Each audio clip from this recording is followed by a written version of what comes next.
in TNA, how did you end up getting attached to TNA? Because it was around 2008, wasn't it? I think that you were invited.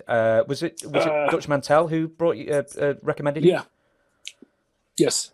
Dutch was working for me in Puerto Rico, and Jeff got it stolen from me. He took it to TNA because he offered more money, of course, and of course he gonna go. So he Hmm. left there. Then he we closed the company here, and he called me. He said, "Savio, I got this opportunity for you, making this type of money. Are you interested?" I said, "Well, it's more than what I'm making right now." Yes. Hmm.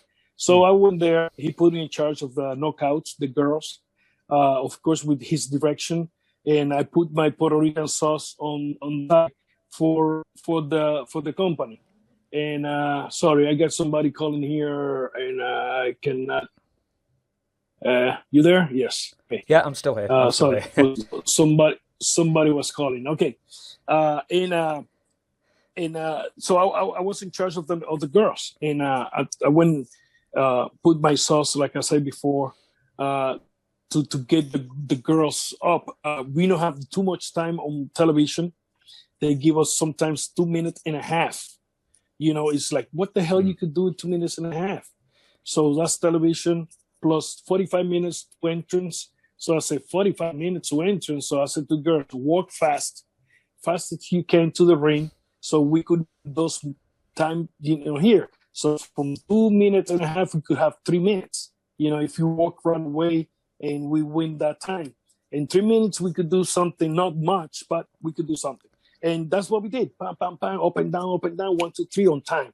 And I was happy with the girls. We always have good rating numbers when the girls come out because it was good wrestling. And I went out of my way, uh, something that I don't have to do, but I see if I'm going to be in charge of the crew, I'm going to be full charge of the crew. So on Wednesdays was the television. I reunite the girls at 8 o'clock in the lobby Wednesday. They don't have to be at the building till noon. But I said, no, we're going 8 o'clock in the morning. We're going to train. We need to train. You guys are still green and bunch of stuff, and I want you to be good. So we arrive at the building there 8:30, let's say, and we right away change. Don't change already. Don't start changing here. Come change. Be ready. We jump in the ring. We start doing drills and spots and stuff like this to make it better. And tell the problem with the company happen, and they let go a lot of people. Yeah, it's funny you mentioned ratings because I seem to remember many years ago reading that the knockouts, the women, were getting the best ratings on every TNA show at the time. So why wouldn't they give more time to the best ratings? I don't know. I don't know. To be honest, I mean, I don't know the strategy. Who was behind the strategy? Wasn't that smart, to be honest.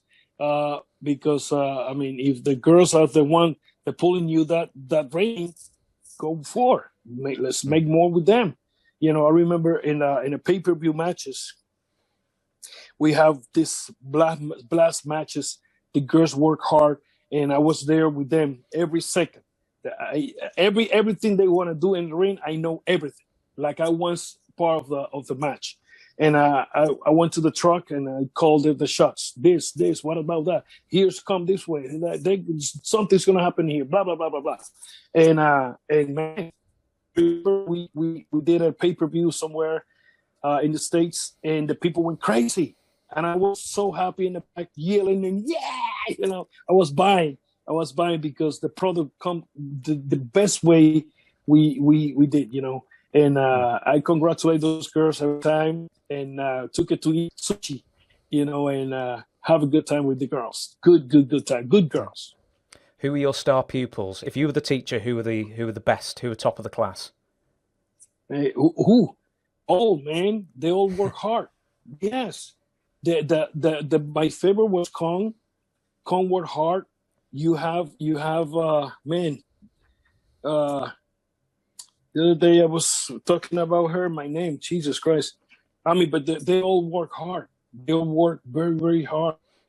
There wasn't nobody nothing, they work hard, to be Hmm. honest. Do you remember? Because I'm going to bring up Jim Cornette again, actually, because I heard him talk about. It almost sounds like a conspiracy when really it wasn't. But around, I don't know if it was like the end of 2008 to somewhere in the middle of 2009. There seems to be all the best people who worked for TNA behind the scenes, like you, Road Dogg, Jim Cornette, a couple of others. They all seem to get fired one by one, almost like it was like a Halloween movie.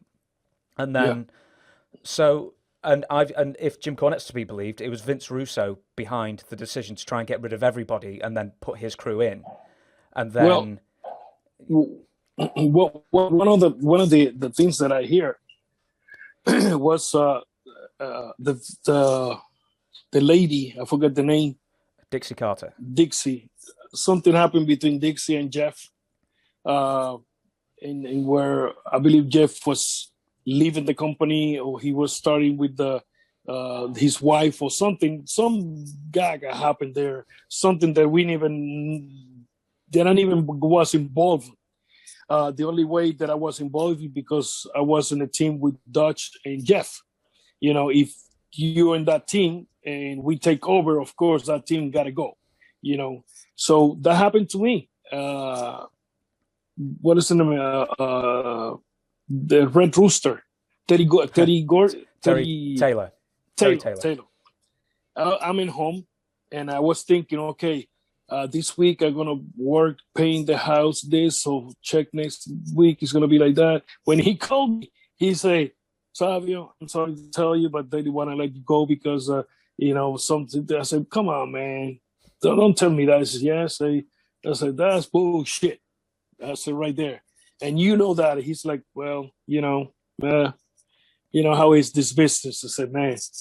So I called Dutch, and Dutch say, "They just called me too. I'm on the road going home, and they just tell me." I said, "Well, so we gone, man." I said, "Son of a bitches." He said, "Well, this is the way the business is. That's true. It's politics, dirty It's all politics." politics. What did you think of Dixie Carter as a boss then? Was she in over her head, let's say? I never have words more than 5 words, I believe, with her. Never. She was in a high blah blah blah, And I mean, if you are a boss, you need to talk to everybody, all your employees, find out what's going on, how is the business, how is everything, No, she was kind of a, we call in Puerto Rico high chochetti, which is high society. Yeah.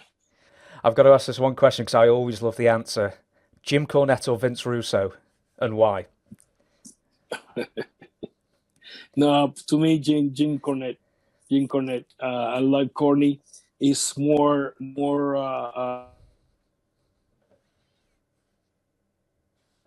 down the earth with the reality of stuff. Of course, you could do anything in wrestling. Anything. It's nothing that you can say you cannot do that. Yeah, it's possible because it's life, and you're creating something. And Vince Russo maybe have that too, which is good. But to me, Corny. Do you smell what the Rock is cooking? Enough is enough! Moody poo, had him writhing in pain from my sharpshooter. Rocky! I am not a nugget! Stick him straight up your candy ass! I kicked your leg out of your leg. The Rock!